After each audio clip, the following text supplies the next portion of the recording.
Coret-coret di toilet. Ia membuka pintu toilet sambil menikmati bau cat yang masih baru. Pintu ditutupnya kembali, dikunci dari dalam, dan beberapa waktu kemudian ia sudah berdiri di depan lubang kakus membuka celana. Desis air memancar tercurah ke lubang kakus sambil menyebarkan bau amonia, dan mimik si bocah menyeringai penuh kepuasan. Setelah semuanya tumpah, ia mengkopat-kapitkan apa yang dipegangnya dan disiram dengan beberapa tetes air dari gayung. Sisanya dicurahkan ke lubang kakus. Celana ditutup lagi. Bocah itu berumur 20 tahun, berpakaian gaya anak pang dan terkagum-kagum dengan dinding toilet yang polos. Baru dicat dengan warna krem yang centil. Ia merogoh tas punggungnya dan menemukan apa yang dicarinya, spidol. Dengan penuh kemenangan, ia menulis di dinding. Reformasi gagal total, kawan. Mari tuntaskan revolusi demokratik. Pukul 7 pagi, ketika mahasiswa belum membuat kegaduhan di ruang kuliah mereka, seorang bocah sudah menyerbu toilet yang terdapat persis di bawah tangga. Ia punya sedikit kelainan dengan salurannya. Tampaknya beser. Mungkin karena sering minum kopi atau jarang berolahraga. Setelah ritual paginya yang membosankan, ia menatap tulisan di dinding yang mencolok itu dengan gemas. Dengan sebuah pena, ia membuat tanda panah dari kalimat yang terbaca dan membalas, "Jangan memprovokasi. Revolusi tak menyelesaikan masalah. Bangsa kita mencintai kedamaian. Mari melakukan perubahan secara bertahap." Dan gadis itu kemudian muncul. Seorang gadis tomboy yang konon suka bertualang. Ia mengenakan celana jeans ketat dan kaos oblong yang kedombrangan. Lubang lehernya kadang merosot, sekali dua kali mempertontonkan isinya yang tanpa bra. Ia benci saat-saat pipis, karena merasa repot harus membuka celananya. Pernah ia pipis sambil berdiri, mengikuti kebiasaan buruk anak laki-laki. Agar praktis, tapi hasilnya kurang memuaskan. Air menyebalkan itu tumpah kemana-mana, termasuk meleleh di celananya. Tapi hidup di dunia sudah ditakdirkan untuk pipis. Maka pipislah ia di toilet yang sama, meskipun merepotkan. Dan seperti kebanyakan konsumen toilet, ia tertarik dengan coretan di dinding dan tergoda untuk ikut berkomentar pulang. Dicarinya spidol di tasnya, tapi ia hanya menemukan lipstik. Maka menulislah ia dengan lipstik setelah membuat tanda panah. "Kau pasti antek tentara, antek orde baru, feodal, borjuis, reaksioner goblok, omong kosong reformasi. Persiapkan revolusi." 2 hari berlalu tanpa kejadian yang menghebohkan di toilet sampai seorang anak yang lain masuk. Ia membuka celananya dan kemudian jongkok di atas kakus. Plung, plung. Terkejutlah ia dengan bunyi yang nyaring itu. Dibukanya keran air agar suaranya menyaingi bumi plung, plung yang menjijikkan. Malu dan sambil menikmati saat-saat penuh bau itu, si bocah mulai membaca 3 kalimat yang tertulis di dinding. Ia tersenyum dengan tulisan terakhir dan membayangkan gadis macam apa yang menuliskannya. Setelah cebok, ia pun mengambil pena dan ikut berkomentar dengan penuh gairah. "Hai gadis, aku suka gadis revolusioner. Mau kencan denganku?" Kemudian di siang bolong, muncullah seorang gadis lain dan dari jenis yang lain. Seorang hedonis yang suka dandan. Tas mungilnya yang sungguh-sungguh mungil, penuh dengan tetek bengek alat perang seorang gadis ganjeng. Dan kemunculannya di toilet jelas tak semata-mata untuk pipis atau bikin konser plung plung, bahkan tidak pula untuk sekadar cuci tangan dan meludah. Ia hampir setiap hari berkunjung ke toilet, tak lain dan tak bukan untuk merenovasi wajahnya yang berantakan setelah beberapa jam terkucuk-kucuk. Ia kurang percaya diri dan tentunya harus berdandan. Si gadis berdiri di samping bak mandi, menatap bayangan wajahnya di cermin mungil yang ia genggam. Ditaburinya wajah yang mesum dengan pupur agak tebal, lalu seputar matanya dihiasi lagi dengan eyeshadow. Tak lupa perona pipi. Rambutnya yang acak-acakan disisirinnya lagi, dipasangi bando, jepit, dan pita sekaligus.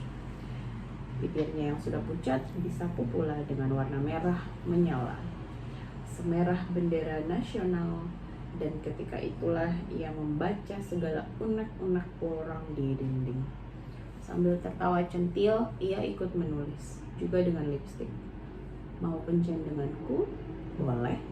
Jemput jam 9 malam di kafe. Jangan bawa intel. Entah hari yang keberapa setelah toilet tampil dengan cat barunya, muncullah ke toilet tersebut seorang laki-laki. Tubuhnya besar dan agak tinggi, dengan rambut pendek sisa digundul. Kumis dan janggut tipis menghiasi mukanya yang putih. Di telinga kirinya tergantung anting-anting norak, dan lehernya diganduli 4 atau 5 kalung. Kemeja yang dikenakannya model longgar dari kain jemputan dan celananya baggy. Orang kalau melihatnya pasti menduga ia seorang homo, meskipun agak sulit untuk membuktikannya. Bahkan melalui apa yang kemudian ditulisnya di dinding, yang merupakan ungkapan politis ideologisnya, ia tetap tidak bisa dipastikan apakah sungguh-sungguh punya kecenderungan seksual itu atau tidak. Beginilah apa yang ia tulis.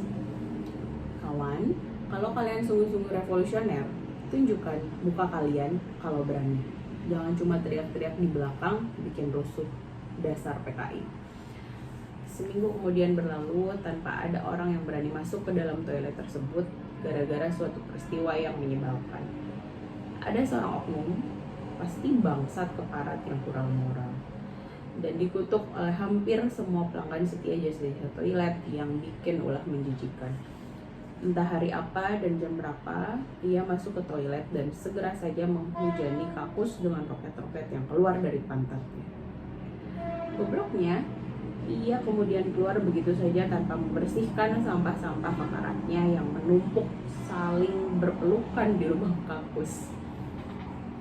Siapapun yang kemudian masuk setelah itu bisa dipastikan kehilangan selera untuk apapun di dalam toilet. Semua orang menghindarinya. Semua? Tentu tidak. Ternyata ada juga anak sinting yang masuk ke toilet itu dengan sadar. Kejadiannya di saat jam-jam kuliah sedang berlangsung, dan anak itu meluncur dari ruang kuliah sambil memegang di bagian depan celananya, takut kebobolan. Ia masuk ke toilet pertama di lantai atas, terisi. Toilet kedua juga terisi. Toilet pertama lantai bawah juga terisi. Kakinya mulai gemeteran, lompat sana lompat sini, mempertahankan diri jangan sampai jebol di ruang dan waktu yang tidak semestinya. Karena sudah tidak tahan, maka masuklah juga ia ke toilet sialan itu. Dalam satu gerakan tergopoh, ia berdiri dengan pasrah dan push. Selama itu ia tahan nafas dan memejamkan mata. Namun kemudian ia memutuskan untuk melakukan suatu tindakan heroik guna mengakhiri sumber horor di toilet ini. Masih sambil memejamkan mata dan menutup hidung, ia mengguyur lubang kakus, menyerang onggok-onggokan yang nyaris sudah tanpa bentuk hingga semuanya larut dan menghilang. Si bocah merasa lega dan mulailah ia membaca pesan-pesan di dinding dengan kemarahan yang tersisa dari tragedi yang baru saja terjadi. Ia ambil spidolnya warna biru dan segera ikut menulis. Ini dia reaksioner brengsek yang ngebom tanpa dibanjur.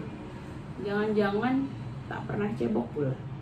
Hei kawan, aku memang PKI, penggemar komik Indonesia. Kamu mau apa? Semua orang tahu belaka toilet itu dicat agar nampak bersih dan terasa nyaman. Sebelumnya, ia menampilkan wajahnya yang paling nyata. Ruangan kecil yang marginal, tempat banyak orang berceloteh. Dindingnya penuh dengan tulisan-tulisan konyol yang saling membalas tentang gagasan-gagasan radikal progresif, tentang ajakan kencan mesum, dan ada pula penyair-penyair yang puisinya ditolak penerbit menuliskan seluruh masterpiece-nya di dinding toilet. Dan para kartunis amatir ikut menyemarakannya dengan gagasan-gagasan The Toilet Comedy. Hasilnya, dinding toilet penuh dengan coret-coret nakal, cerdas maupun goblok. Sebagaimana toilet-toilet umum dimanapun, di terminal, di stasiun, di sekolah-sekolah, di stadion, dan bahkan di gedung-gedung departemen. Karena kemudian menjadi tampak umum, sang dekan sebagai pihak yang berwenang di fakultas memutuskan untuk mengecat kembali dinding toilet. Maka terhapuslah buku harian milik umum itu. Tapi seperti kemudian diketahui, tulisan pertama mulai muncul, lalu ditanggapi oleh tulisan kedua, dan ramailah kembali dinding-dinding toilet dengan ekspresi-ekspresi yang mencoba menyaingi kisah-kisah relief di dinding candi. Kenyataan ini membuat gelisah mahasiswa alim yang cinta keindahan, cinta harmoni, dan menjunjung nilai-nilai moral dengan standar tinggi. Salah satu mahasiswa jenis ini kemudian masuk toilet dan segera saja merasa jengkel melihat dinding yang beberapa hari lalu masih polos sudah kembali dipenuhi gagasan-gagasan konyol dari makhluk-makhluk usil. Ia bukan seorang vandalis dan tak pernah berbuat sesuatu yang merusak, tapi kali ini yang menjadi tergoda luar biasa. Tentu saja karena jengkel, maka ia pun ikut menulis, walau hatinya nyaris menangis. Kawan-kawan, tolong jangan coret-coret di dinding toilet. Jagalah kebersihan. Toilet bukan tempat menampung unek-unek. Salurkan saja aspirasi Anda ke bapak-bapak anggota dewan. Kisah di bawah tulisan si mahasiswa alim itu tertulislah puluhan komentar dalam 1 minggu. Hampir 100 setelah 1 bulan kemudian. Tak jelas siapa saja yang telah ikut menulis, membuat dinding toilet semakin berubah warna, kembali ke hakikatnya yang paling kumuh. Tanggapan-tanggapan atas usul si mahasiswa alim ditulis dengan beragam alat: pena, spidol, lipstick, pensil, darah, paku yang digoreskan ke tembok, dan ada pula yang menuliskannya dengan patahan batu bata atau arang. Betapa inginnya mereka menanggapi sehingga berlaku pepatah secara sempurna. Tak ada rotan, akar pun jadi. Tulisan pertama berbunyi, "Aku tak percaya bapak-bapak anggota dewan. Aku lebih percaya kepada dinding toilet." Tulisan kedua berbunyi, "Aku juga."